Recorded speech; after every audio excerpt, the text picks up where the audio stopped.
शमसी तवानाई से चलने वाली कारों ने शानदार कारकर्दगी का मुजाहिरा किया और ऑस्ट्रेलिया के बाहर 1864 mile Bridgestone World Solar Challenge race से पहले नई फन टेक्नोलॉजी का मुजाहिरा किया।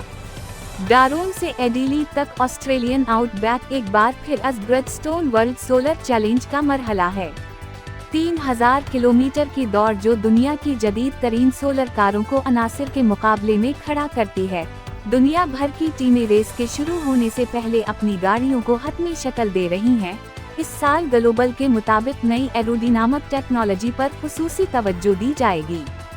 ग्रुप से गाड़ी चलाने के नए बेहतर तेज तरीके बनाएं।